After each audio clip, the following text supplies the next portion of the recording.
Hello, আসসালামু আলাইকুম। দেখতে পাচ্ছেন আলাউর ফিলিং স্টেশন। আমরা আলাউর দিঘির পারস্থ গাউসিয়া আজিজিয়া মুনিয়া আলুয়া মাদ্রাসা থেকে বার্ষিক শিক্ষা সফরের জন্য রওনা হয়। সবাই বাসে উঠে যাই যার যার আসন গ্রহণ করার পরে। অল্প একটু বিরতিতে আমরা পৌঁছে যাই ফয়েজ লেক এবং চিড়িয়াখানা যেহেতু একসাথে। ফয়েজ লেকের দৃষ্টিনন্দন এই বাগান বিলাসটা লোভ সামলাতে পারিনি, যার কারণে এটা একটু ভিডিও করা। আসলেই খুব সুন্দর। এরপরে টিকিট করে ফেলা হয়, বাচ্চাদের টিকিট মাদ্রাসা কর্তৃপক্ষ থেকে সবার জন্য টিকিট করা হয়। দেখতে পাচ্ছেন আমাদের শ্রদ্ধে আলী হুজুর বারবার সবাইকে বলতেছিল সবাই ঢুকে যান। পরিশেষে আমরা আলিয়ারা সহ টিকিটের মধ্যে চলে যাই। বর্তমানে টিকিটের প্রাইস 70 টাকা, বাচ্চাদের জন্য 50 টাকা রাখা হয়েছিল। ঢোকার পরে আমরা এখানে একটা একদম এন্ট্রান্স দেয়।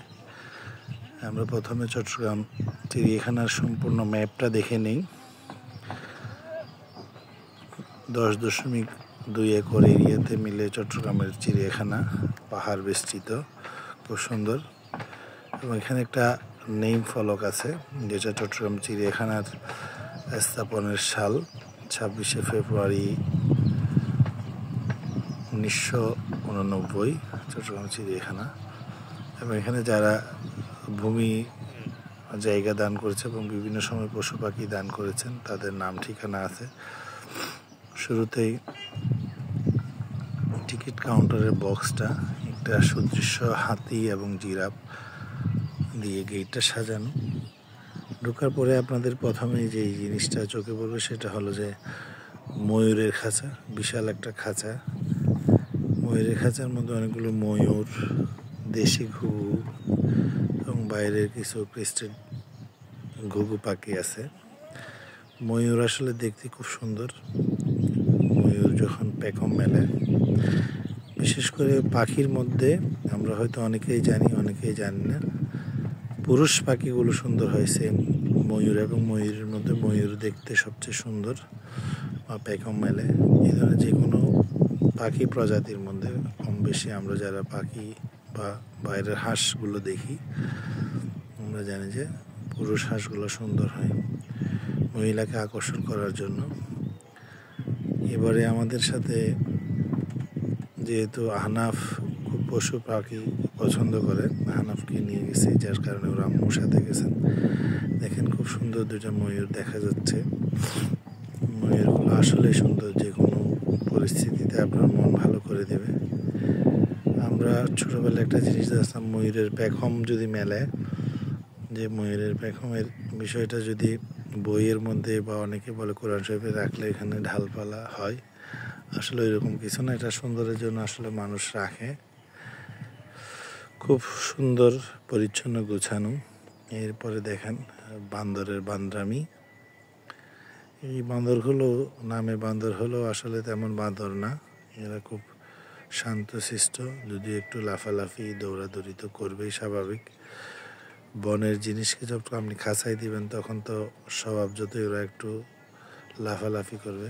এই বানরটা দেখেন মানুষের কাছ থেকে খাবার খুঁজতেছে, যদিও বাইরের খাবার দেওয়া নিষেধ, তবে চিপস বিস্কিট এই টাইপের খাবার অনেক দর্শনার্থী দিয়ে থাকে, যার কারণে ওরাও সেটা আশা করে।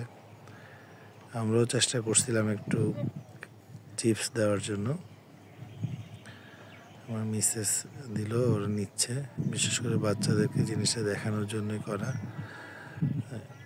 একজনকে দিছে তো আরেকজন আসছে, ও জিনিসটা একদম হাত থেকে নিবে, খামচি দিবে না। খুব সুন্দর।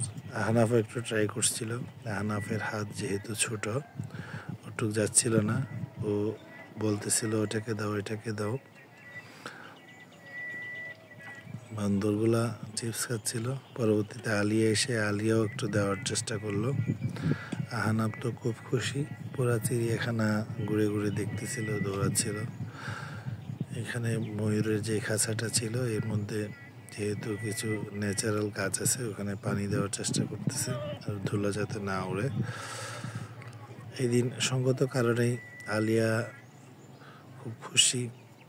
সঙ্গত কারণে অনেক মাদ্রাসা এবং স্কুলের শিক্ষার্থীরা এখানে গেছিল। যেহেতু সকালবেলা তেমন দর্শনার্থী ছিল না, বিশেষ করে যারাই ছিল বিভিন্ন স্কুল এবং মাদ্রাসার শিক্ষার্থীরাই বেশি ছিল। এরপরে আমরা একটা খাঁচা দেখতে পাচ্ছি, যদিও এই খাঁচার প্রাণীটা এখানে উপস্থিত নেই, কচ্ছপ প্রজাতির একটা এখানে ছিল। এরপরে চট্টগ্রামের চিড়িয়াখানার সবচেয়ে আকর্ষণীয় যে প্রাণী বা আমাদের রয়্যাল বেঙ্গল টাইগার, চিড়িয়াখানায় বেশ কয়েকটা রয়্যাল বেঙ্গল টাইগার আছে যেগুলা একদমই হুঙ্কার দিয়ে ওঠে, তখন পুরা দর্শনার্থী সবাই সেখানে জড়ো হয়ে যায়। দেখুন আমরা দেখতে পারবো এখানকার রয়্যাল বেঙ্গল টাইগারগুলোকে। দেখেন উপরে একটা ওদেরকে খাবার হিসেবে কাঁচা মাংস হিসেবে মুরগির মাংস দেওয়া হয়েছিল, আস্ত মুরগি ছিল, খুব সুন্দর করে খাচ্ছিল। এইখানে একটা আছে, এখানে টোটাল রয়্যাল বেঙ্গলের জন্য প্রায় 3টা খাঁচা আছে, যদিও খাঁচাগুলো কানেক্টেড। চট্টগ্রাম চিড়িয়াখানার সবচেয়ে আকর্ষণীয় একটা বিষয় হলো সাদা কিছু বাঘ আছে, সাদা বাঘ আছে, বাচ্চা আছে। আমরা ভিডিওতে দেখতে পারবো সাদা বাঘগুলো দেখতে কেমন, বাঘের বাচ্চা দেখতে কেমন। এখানকার বাঘটা মোটামুটি তরতাজা আছে এবং সতেজ আছে। আমার মনে হয় যে চিড়িয়াখানার বাঘগুলো মোটামুটি যত্নে আছে, যদিও বা প্রকৃত যত্ন আসলে নেওয়া সম্ভব না। চেষ্টা করা হয়, কাঁচা মাংস খাচ্ছে আমরা দেখতে পাচ্ছি। সবাইকে কথার ফাঁকে একটা কথা বলে নিই, আমার ভয়েস ওভার যেহেতু দিচ্ছি, একে তো আমি হেডফোন ইউজ করতেছি না, দ্বিতীয় ওপেন একটা স্পেস থেকে বাসার ছাদ থেকে ভয়েস ওভার দিচ্ছি, তৃতীয় যেটা সবচেয়ে ইম্পর্টেন্ট কথা সেটা হলো আমার ঠান্ডার জনিত কারণে গলার ভয়েস একটু সমস্যা। দেখেন বাঘটা কিভাবে আমাদের দিকে তেড়ে আসছে, সবাই যেহেতু তাকে টিকিট কেটে দেখতে আসছে সেও তাকে দেখাতে আসছে। চট্টগ্রাম চিড়িয়াখানাটা লোকেশনটা ভালো, নিরিবিলি জায়গা, পাহাড় গাছ বিস্তৃত সুন্দর। এখানে কিছু ভল্লুক আছে, আমরা ভাল্লুক বলি বা ভল্লুক বলি, একদমই কালো দেখতে, বেশ বড় আকৃতির। ওদেরকে লাউ খেতে দেওয়া হয়েছে, খুব সুন্দরভাবে ওরা লাউ খাচ্ছে, দেখতেই পাচ্ছেন লাউ খাওয়ার মজাই আছে। স্বাদের লাউ বানাইলে মোরে বৈরাগী, ওটা যদিও বৈরাগী হয় নাই, এক প্রকার বৈরাগী বলা যায়। ঘর সংসার ছেড়ে ওরা চলে আসে খাঁচার মধ্যে, চলে বন্দিশালায়, ভাল লাগে না। তিতির আমরা সচরাচর দেখে থাকি, অনেকেই বাসা বাড়িতেও শখের বসে তিতির পালন করে। সুন্দর প্রাণী, অনেকটা ময়ূরের লাইট ভার্সন প্রাণী হিসেবে আমার কাছে খুব সুন্দর লাগে। তিতিরের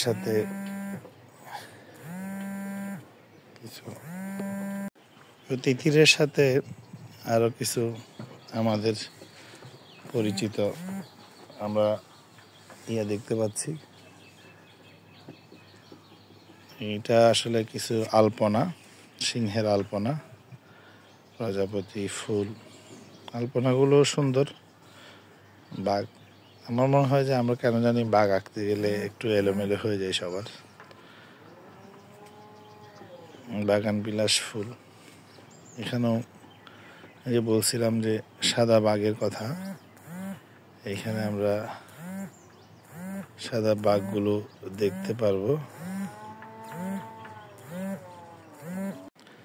এই কথা বলছিলাম, চিড়িয়াখানার মূল আকর্ষণ সাদা বাঘ। দেখেন সাদা বাঘ, একটু চেষ্টা করবো আবারও বাঘকে দেখানোর জন্য। এটা বাঘ একদমই সাদা বাঘ আমাদের সামনে দৌড়ে আসছে, অনেকে ভয় পেয়ে গেছে। উপরেও যদি আছে, অনেকে ভাবছে যে উপরে এটা নাই। আসলে খুব সুন্দর বলতে গেলে বাঘের খাঁচা।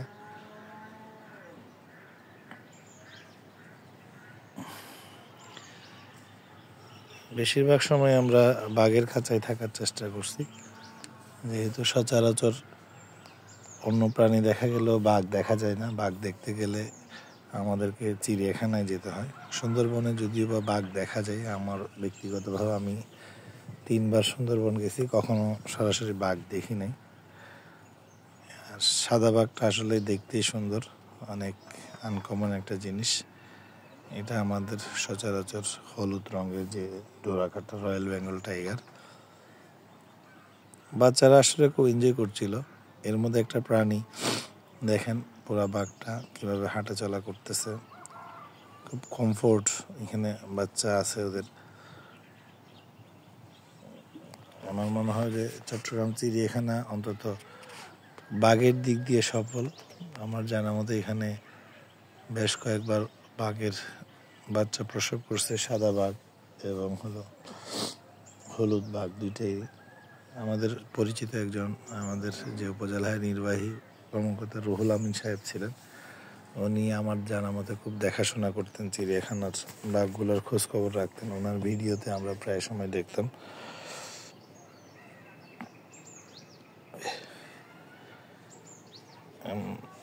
একঘেয়েমি লাগবে হয়তো অনেকক্ষণ লম্বা সময়ের ভিডিও। আসলে আমি চেষ্টা করছি পুরা চিড়িয়াখানাটা আমরা যাতে মোবাইলে ধারণ করতে পারি এবং লম্বা সময় নিয়ে সবাইকে দেখাতে পারি। আর আসলে মূলত পিকনিকে যাওয়ার উদ্দেশ্যই ছিল বাচ্চাদেরকে চিড়িয়াখানার যে প্রাণীগুলো আছে, যেগুলোকে আমরা বর্তমানে মোবাইল স্ক্রিনে বা টিভিতে বা ছবিতে দেখি, তাদেরকে দেখানোর জন্য উৎসুক জনতা। আমরা সবাই মিলে বাঘের দুষ্টুমি, বাঘের খেলা দেখতেছিলাম। পাশে সিংহ, আমাদের যে সিংহ, আমাদের জাতীয় পশু সিংহকে দেখতেছিলাম, সিংহ মামা।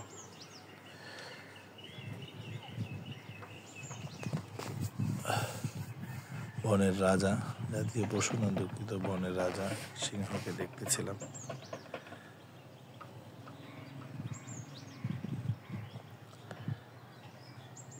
এরপরে আমরা নতুন একটা প্রাণী, লামা, অনেকটা হরিণের মতো দেখতে। লামা প্রাণীটা সাম্বা হরিণের মতো। এটা চিড়িয়াখানায় লাস্ট 2-3 বছর আগে নতুন সংযোজন করছে। লামাগুলোকে দেখতেছিলাম, খুব কাছে আছে, অনেক সময় কাছে চলে আসে, কাছ থেকে দেখা যায়। এরপরে আমরা দেখব ধনেশ। আমার মেয়ে জিজ্ঞেস করতেছিল, বাবা তুমি কিভাবে নামগুলো জানো? তোকে বলতেছিলাম যেখানে নাম লেখা আছে এখান থেকে দেখে বলতেছি।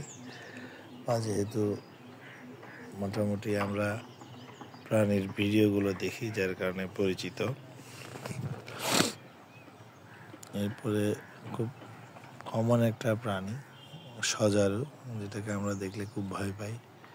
চট্টগ্রামের আঞ্চলিক ভাষায় এটাকে অনেকে হেজা বলে থাকে, মানে পুরা শরীরটা কাটা দিয়ে আবৃত।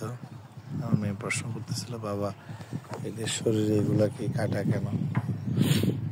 তো ওদেরকে বোঝানোর চেষ্টা করছিলাম যে এক একটা প্রাণীর এক একটা বৈশিষ্ট্য থাকে। ওদেরকেও শসা, লাউ এই সমস্ত খাবার খেতে দেওয়া হয়েছে। আমার ছেলে খুব এনজয় করতেছে, আনাফ দেখতেছিল আর বিভিন্ন প্রশ্ন করতেছিল। ও ট্রাই করতেছিল যে সবগুলো প্রাণীকে ধরার জন্য, শেষমেশ সফল হয়। আবারও আমরা একটা বাঘের খাঁচা অতিক্রম করে চলে যাচ্ছিলাম, শেষবারের মতো বাঘগুলোকে দেখার চেষ্টা করতেছিলাম। সাদা বাঘ দেখেন, এখানে মিক্স বাঘগুলো আছে এবং প্রত্যেকটা খাঁচা কানেক্টেড। এখানে আগে এই পাশে কুমির ছিল, কুমিরগুলোকে এখন সরাই নেওয়া হয়েছে। এখানে জলহস্তির জন্য চৌবাচ্চা করা হয়েছে। দুইটা জলহস্তি আমরা দেখতে পাচ্ছি, যদিও বা ওদের পিঠের উপরিভাগ দেখতে পাচ্ছি। এরপরে আমাদের চিড়িয়াখানা বলেন বা সব জায়গায় বলেন, মানুষের পছন্দের তালিকায় একটা প্রাণী হলো হরিণ। বিশেষ করে আমাদের যে মায়া হরিণ, ডোরাকাটা যে হরিণগুলো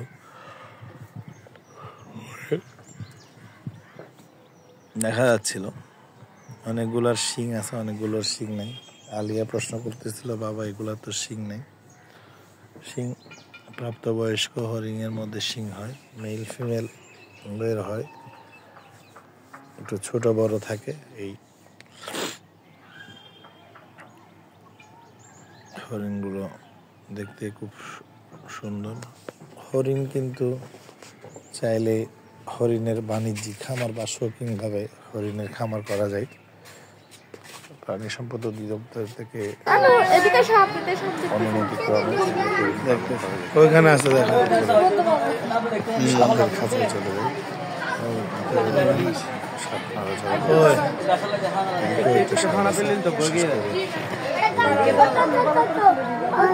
শরীরে লাগানোর জন্য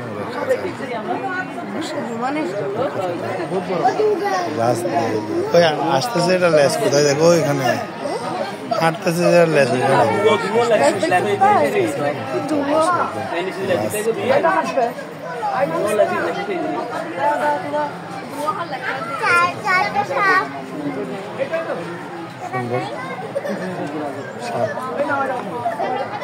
দেখতে অনেকটা। ওই যে হরিণ, দেখো হরিণ। আমার ছেলে এখনো হরিণগুলোকে দেখতেছিল, চেষ্টা করতেছিল ওদেরকে চিপস খাওয়ানোর জন্য, যদিও সৌভাগ্য হয় নাই। ঘোড়ার খাঁচাটাতে আমরা পরে ভিজিট করব, যদি এই পাশে আছে, আমরা ছবি তুলে নিছি। আলিয়া খুব সুন্দর, দুজনকে ধরে একসাথ করা যাচ্ছিল না, পরবর্তীতে একসাথে করে একটা ছবি ওঠানো। সবার নজর নিচে হলো আরাফের নজর উপরে, এবং সেই সিঁড়ি বেয়ে উপরে উঠে যাওয়ার চেষ্টা করতেছিল আনাফ। দেখেন, এখানে এসে আনাফ খুব আনন্দিত, যেহেতু জেব্রাগুলো অনেক বেশি ফ্রেন্ডলি ছিল। খুব সুন্দর ডোরাকাটা। ঢাকায় চিড়িয়াখানায় অবশ্যই জিরাফ দেখা যায়, যদিও চট্টগ্রামে জিরাফ নেই, তবে জেব্রা আছে দুইটা, খুব সুন্দর। এবং জেব্রাগুলো অনেকটা শান্ত, দেখা যায় যে কাছে চলে আসে দর্শনার্থীদের, চাইলেই হাত দিয়ে ধরা যায়, যদিও বা ধরা উচিত না। দেখেন, মাদ্রাসা থেকে, আমাদের মাদ্রাসা থেকে যেমন ছাত্রছাত্রী গেছে, প্রায় আরও 3-4টা মাদ্রাসা ছাত্রছাত্রীরা গেছে, যার কারণে পুরা চিড়িয়াখানাটা ওই দিন অনেকটা কোরআনের পাখিদের দখলে ছিল বলতে গেলে। ওই আর কি, আসলে অনেক লম্বা ভিডিও করার উদ্দেশ্য হলো পুরা চিড়িয়াখানাটাকে আসলে দেখানো। হয়তো অনেকে দেখতে দেখতে বিরক্ত হবেন, অনেকে গালি দিবেন, কিন্তু এরপরও স্মৃতি হিসেবে রেখে দেওয়া, বাচ্চাদেরকে কোনো এক সময় দেখানো যাবে। এখানে আরও কিছু ছোট সাপ, বিষধর সাপ, গোকরা সাপ এবং আরও অন্যান্য প্রজাতির সাপগুলোকে আমরা দেখতেছিলাম, ছোট ছোট খাঁচায় রাখা। উপরে নিচে খাঁচাতে সাপগুলো আছে, হয়তো মোবাইলের রিফ্লেকশনের কারণে আমরা দেখতেও পারি, নাও দেখতে পারি, তবে এগুলো সাপের কাছা।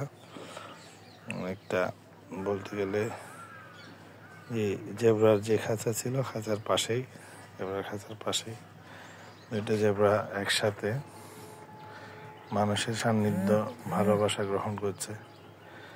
দেখেন,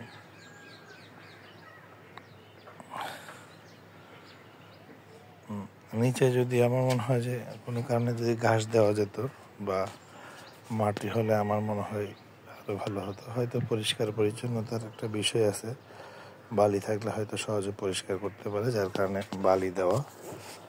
তবে আমার কেন জানি মনে হয় যে যদি ঘাসের ব্যবস্থা হতো আরও সুন্দর দেখাতো এবং আর একটু ন্যাচারাল একটা বায়ু আসতো।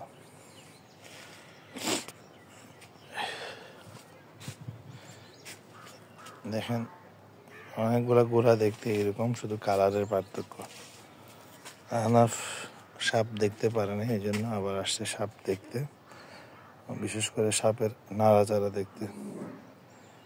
গাছের মধ্যে দেখবেন যে একটা সাপ খুব সুন্দর করে পেঁচিয়ে যায়, আর এইখানে যে সাপটা আছে অজগর সাপ, এই সাপটা শুয়ে আছে, আস্তে আস্তে নাড়াচাড়া করতেছে। আমাদের প্রাচীন অনেক মুরব্বী বা অনেকের ধারণা যে অজগরের দুই মাথা, আসলে অজগরের দুই মাথা হয় না, একটাই মাথা হয়। ছোটবেলায় আমরা বেশ কিছু অজগর দেখছি, বিভিন্ন ডোবাতে অজগর এবং গুইসাপ দেখা যেত, এবং যখন ডোবাগুলো পরিষ্কার করা হতো মাছ ধরার জন্য, দেখা যাচ্ছে যে সাপের পেটে, বিশেষ করে অজগরের পেটে আরও অনেকগুলো সাপ পাওয়া যেত এবং মাছ পাওয়া যেত বিভিন্ন প্রজাতির। এখন যদিও বা এই জিনিসগুলো একেবারেই বিলুপ্ত প্রায়। দেখুন অজগরগুলো খড়ের মধ্যে রেস্ট আছে বলতে গেলে, আসলে বন্দি জায়গায় ওরা তো সারাদিনই ধরতে গেলে rest, ready time on time খাবার পাচ্ছে।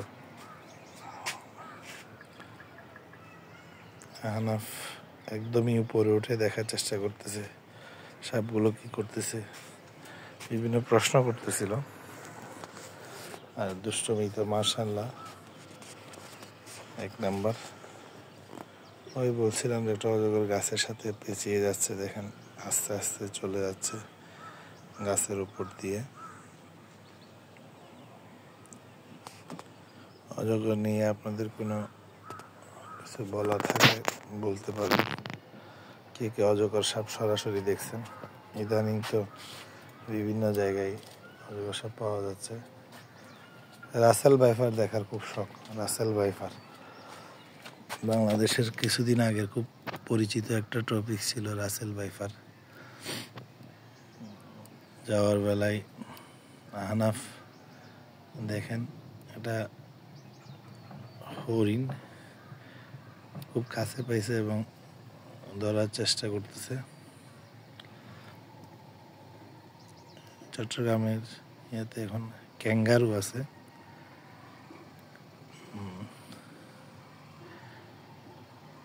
ও দেখতেছিল প্রস্রাব করতেছে সেটা,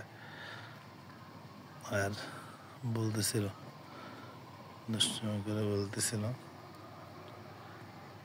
বাচ্চাদের কত ধরনের কৌতূহল আসলে।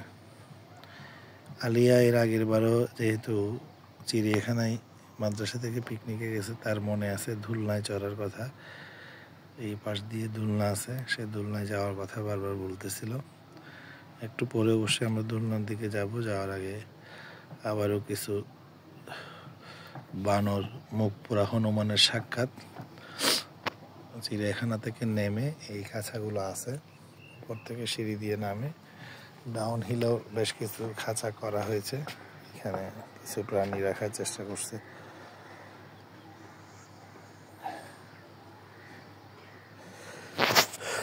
মুখ পোড়া হনুমান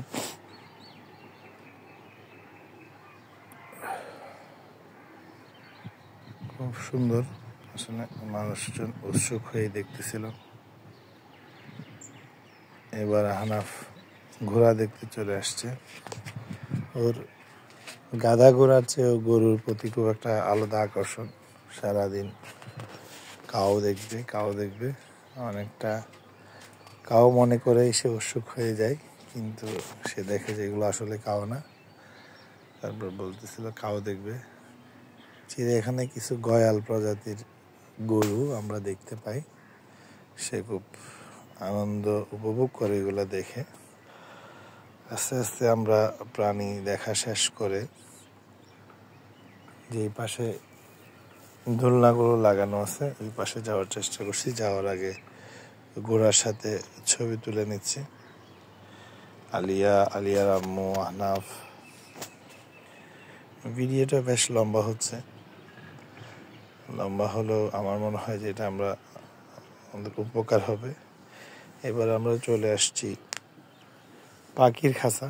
পাখি বলতে সচরাচর আসলে টিয়া পাখিগুলোই আছে, বিভিন্ন প্রজাতির টিয়া পাখি আছে। আর হলো যে দেশি টিয়া এবং বাইরের কিছু টিয়া পাখি আছে। সুন্দর খাঁচাটা, যেহেতু সবাই উপরে, খাঁচার উপরিভাগে ওভাবে দেখা যাচ্ছে না। এখানে ওদের বাসা করার জন্য সিমেন্ট দিয়ে পাইপের মতো করে এখানে মুখ করে দিছে, যাতে ওরা বাসা করতে পারে, ন্যাচারাল ওরা বাচ্চা দিতে পারে, প্রজনন করতে পারে। টিয়া পাখির পাশেই আমরা মেকাও দেখতে পাবো একটু পরেই। আশা করি মেকাওগুলো দেখলে আমাদের ভালো লাগবে। মেকাও পাখি, হলুদ টিয়া, খুব সুন্দর। টিয়া আসলে কয়েক হাজার জাতের আছে, আমরা যদিও বা সবুজ টিয়াগুলোকেই দেখি শুধু। মেকাও সবচেয়ে বড় জাতের টিয়া প্রজাতি বলতে পারি আমরা। মেকাও এটা বার্ড, বিভিন্ন কালারফুল হয়। এটা সচরাচর এটাকে আমরা বইয়ে বা টিভিতে দেখি। এরপরে রেড যেটা আছে, ওটাও আছে এখানে। রেড কালারের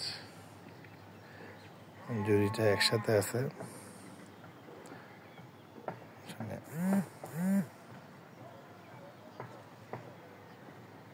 চেষ্টা করছিলাম আমাদেরকে ফোকাস করার জন্য, এই একটু ফোকাস হয়েছে। দেখেন আল্লাহর সৃষ্টি কতই না সুন্দর, আমরা আসলে কল্পনাও করতে পারি না এত সুন্দর কিভাবে হতে পারে। এরপরে আমরা এই পাশে আরো কিছু টিয়া, মদনা টিয়া আছে। এই পাশ থেকে বেশ কিছু টিয়া দেখা যাচ্ছে, ওরা ঘোরাঘুরি করতেছে। তারপরে আমার মনে হয় এখানে ন্যাচারাল কিছু যদি গাছ রাখা যেত, আমার মনে হয় দেখতে আর একটু ভালো লাগতো।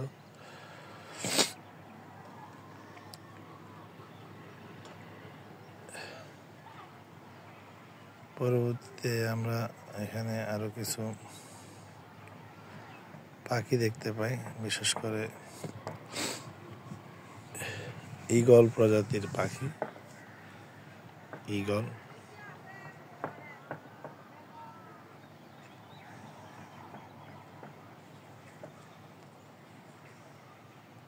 এবং শকুন। শকুন আসলে অনেক বড় হয় দেখতে, বিশাল বড় শকুনগুলো, বড় দেখে ভয় লাগে।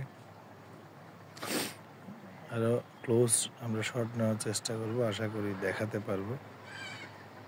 বেশ বড় আসলে, যখন পাখা মেলে ভয়ঙ্কর একটা রূপ আছে ওদের, দেখতেই ভয় লাগবে এরকম একটা রূপ শকুনের দেখা যায়। শকুনের ঠোঁট খুব ধারালো বা তীক্ষ্ণ, আমরা জেনে থাকি।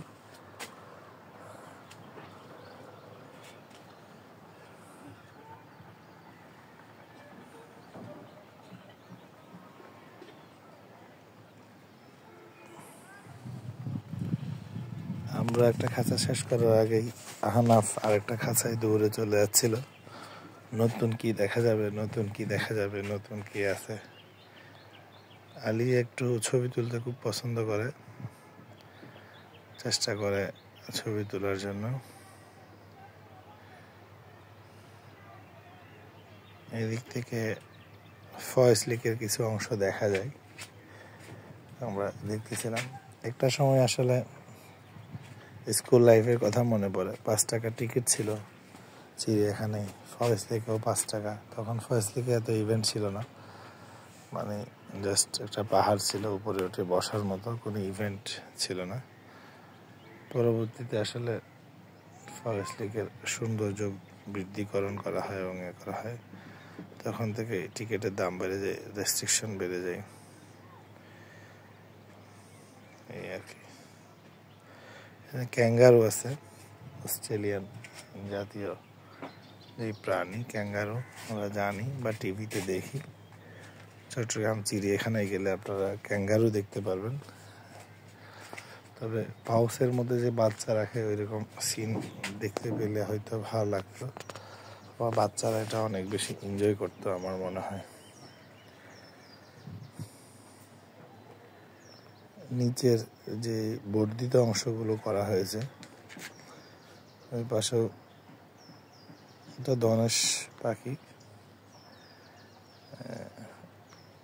অনেক বড় একটা ঠোঁট ধনেশ পাখির।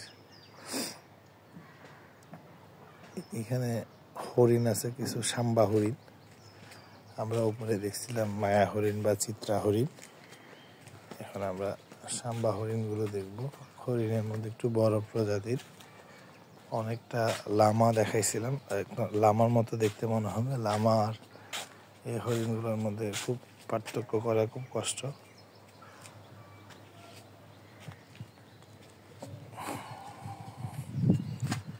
আনাফ আলিয়া বারবার পোস্ট দিচ্ছিল, ওর যেটা বলছিলাম ওর ছবি তুলতে খুব আগ্রহী, ছবি তুলতে খুব পছন্দ করে। আর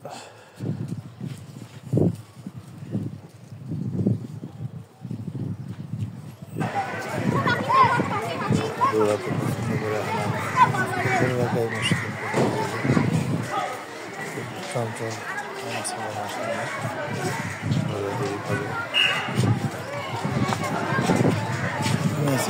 পাখি।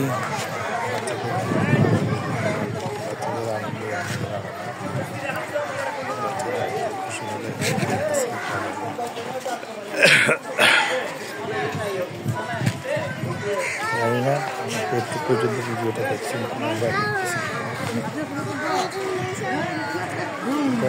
দোলনা যাবো তো, সামনের দিকে আসো, সামনেই আছে।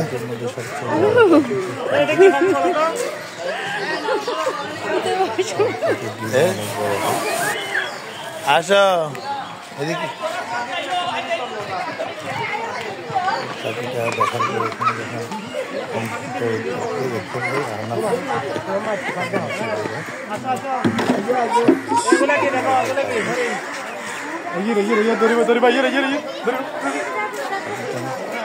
খুব কাছে আসতেছিল। প্রাণীগুলো দেখার পাশাপাশি ধরার একটা ইচ্ছা,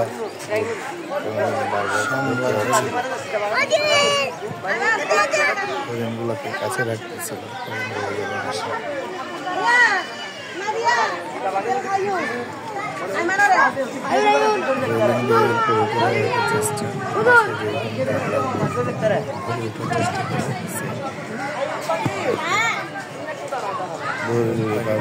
পাশে চলে যাচ্ছে,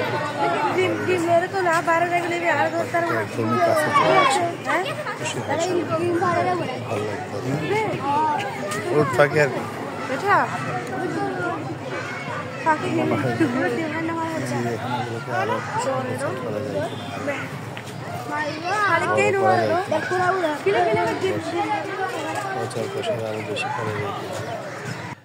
বাচ্চাদের জন্য বা মাদ্রাসার শিক্ষার্থীদের জন্য বা স্কুল কলেজের শিক্ষার্থীদের জন্য টিকিটের প্রাইসটা আরও কমানো যায় কিনা বা হাফ করা যায় কিনা, এই বিষয়গুলো কর্তৃপক্ষ চাইলে চিন্তা করতে পারে। যেহেতু দূর দূরান্ত থেকে অনেকে দেখতে আসে, আমরা ধরতে গেলে চট্টগ্রাম শহরের কাছে, এরপরেও তো দূরে। আনাফ হরিণটাকে ধরছে, আদর করছে, কিছু খাওয়ানোর চেষ্টা করতেছে। কিন্তু আমরা দেখলাম যে ফেনী থেকে, কুমিল্লা থেকে, যেহেতু চট্টগ্রামের আশেপাশে এই জেলা শহরগুলোতে ওই ধরনের চিড়িয়াখানা নাই, অনেক দূর দূরান্ত থেকে অনেকেই দেখতে আসে। একে তো তাদের গাড়ি ভাড়ার কস্টিং, আবার অনেকেই দেখা যায় এখানে টিকিটের চড়া একটা মূল্য, যদিও বা এগুলো মেনটেনেন্সের বিষয় থাকে।